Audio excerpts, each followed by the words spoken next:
মুখ্যমন্ত্রী মমতা ব্যানার্জির বক্তব্যে বিভ্রান্তি ছড়াচ্ছে বাংলাদেশে। বাংলাদেশ সরকার মুখ্যমন্ত্রী মমতা ব্যানার্জির বিরুদ্ধে ভারত সরকারকে চিঠি পাঠালো। মুখ্যমন্ত্রী মমতা বাংলাদেশকে নিয়ে কি বলেছিলেন ২১-এর মঞ্চ থেকে, শুনুন তারই বক্তব্য।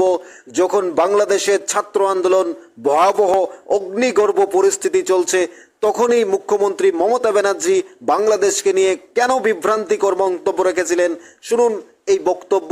তারপরে নিয়ে কিছু কথা বলবো আপনাদের সঙ্গে। কেন ভারত সরকারকে চিঠি পাঠালো মুখ্যমন্ত্রী মমতার বিরুদ্ধে, শুনুন তারই বক্তব্য। মমতা ব্যানার্জি কি বলছেন বাংলাদেশকে নিয়ে। বাংলাদেশে নিয়ে যদি আপনাদের কোনো পরিবার থাকে, পরিজন থাকে, কেউ পড়াশোনা করতে যান, কেউ চিকিৎসা করতে এসে ফিরতে না পারেন, যদি কোনো সহযোগিতার দরকার হয়, আমি বাংলাদেশ নিয়ে কোনো কথা বলতে পারি না, কারণ ওটা একটা আলাদা দেশ। যা বলার ইন্ডিয়া গভর্নমেন্ট বলবে, আমি বলতে পারি না। কিন্তু আমি এটুকু বলতে পারি, অসহায় মানুষ যদি বাংলায় দরজা খটখটানি করে, আমরা তাদের আশ্রয় নিশ্চয়ই দেব। তার কারণ এটা ইউনাইটেড নেশনসের একটা রেজুলেশন আছে।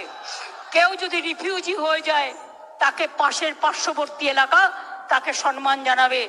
যেমন আসামে একটা গন্ডগোল হয়েছিল বড়দের সাথে, আলিপুরদুয়ারে তারা দীর্ঘদিন ছিলেন, আমিও গিয়েছিলাম তাদের সাথে দেখা করতে।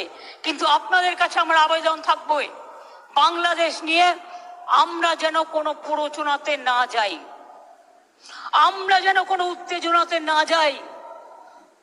আমাদের সহমর্মিতা, আমাদের দুঃখ, সে যারই রক্ত ঝরুক তাদের জন্য আছে। আমরা দুঃখী, আমরাও খবর রাখছি। ছাত্রছাত্রীদের মহান প্রাণ, তাজা প্রাণগুলো চলে যাচ্ছে। আমরা তাদের সকলকে, আমার অন্য কিছু বলার নেই। আচ্ছা, উনি যদি ভুল শুনেছেন মমতা ব্যানার্জি কি বলছিল তার বক্তব্যে?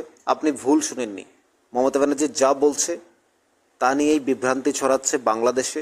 এই মন্তব্য করেছেন বাংলাদেশের বিদেশমন্ত্রী, চিঠি পাঠিয়েছেন ভারত সরকারকে। মমতা ব্যানার্জি বলছেন তত্তাজা প্রাণ ঝরছে, ছাত্রদের রক্ত ঝরছে, আমরা রিফিউজিদের আশ্রয় দেব, যেহেতু ইউনাইটেড নেশন।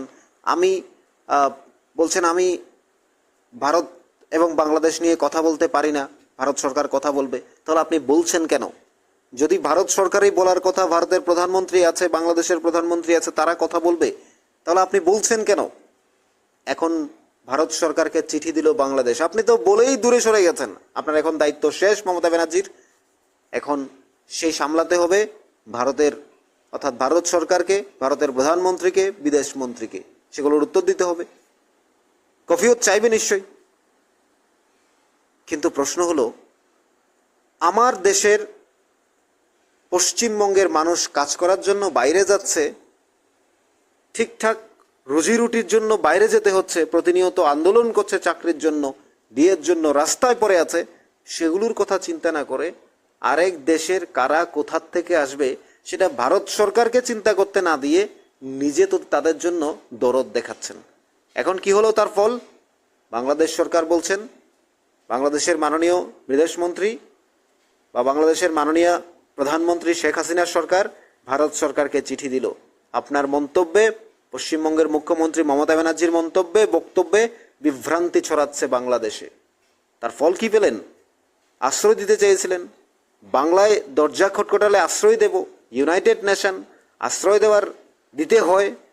তো সেজন্য বেশি দরদ দেখাতে গিয়ে এখন উল্টো অ্যাকশন এলো আপনার বিরুদ্ধে। মাননীয় মুখ্যমন্ত্রী পশ্চিমবঙ্গের মমতা ব্যানার্জি, আপনার বিরুদ্ধেই চিঠি দিল বাংলাদেশ সরকার। যাদেরকে আশ্রয় দেবেন বলেছিলেন না, যারা সেখানে আন্দোলন করছে, ছাত্ররা সেখানে প্রাণ যাচ্ছে, রক্ত ঝরছে, সেটা কি ভারত সরকার দেখছে না? বাংলাদেশ সরকার দেখছে না? পার্শ্ববর্তী দেশ দেখছে না? তাহলে আপনাকে বলতে হবে কেন? আপনি নিজেই তো বলছেন সেটা আমার কথা নয়, সেটা আমি বলতে পারি না, ভারত সরকার বলবে, ইন্ডিয়ান গভর্নমেন্ট বলবে। তাহলে আপনি গভর্নমেন্ট না হয়ে আবার বলছেন কেন? নিজেই যদি নিজের বিষয়টা বুঝেন তাহলে আবার বলেন কেন?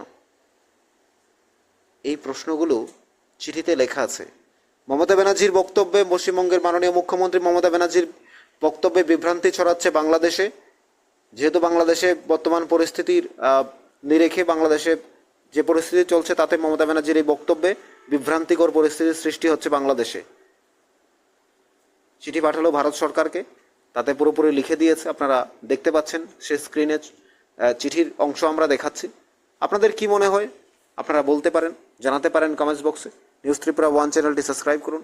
আমরা শুধু এইটুকু বলতে চাই, মাননীয় মুখ্যমন্ত্রী, আপনি আমাদের দেশের, আমাদের পশ্চিমবাংলার মুখ্যমন্ত্রী, আপনি কেন বাংলাদেশের মানুষকে আশ্রয় দেওয়ার কথা ভাবনা চিন্তা আপনাকে করতে হবে কেন? যেহেতু ভারত সরকার রয়েছে, ভারত সরকার করবে, তাহলে আপনি 21শে জুলাইয়ের মঞ্চ থেকে আপনার রাজ্যের, আমার দেশের ছেলে মেয়ের কথা চিন্তা না করে আপনাকে কেন করতে হবে বাইরের দেশের মানুষের কথা? সেটা ভারত সরকার আছে, তারা করবে।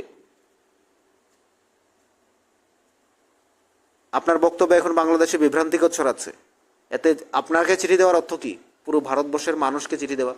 পুরো ভারতবর্ষের মানুষ হিসাবে আপনি একজন জনপ্রিয় মুখ্যমন্ত্রী পশ্চিমবঙ্গের, তো আপনার বিরুদ্ধে চিঠি দেওয়া মানে কি? সে চিঠিটা ভারত সরকারের কাছে এসেছে, প্রতিটা দেশ দেখছে, প্রতিটা বিশ্বের প্রতিটি মানুষ দেখছে। আপনাকে যারা নিন্দা করছে সেটা তো আমাদেরও লাগে।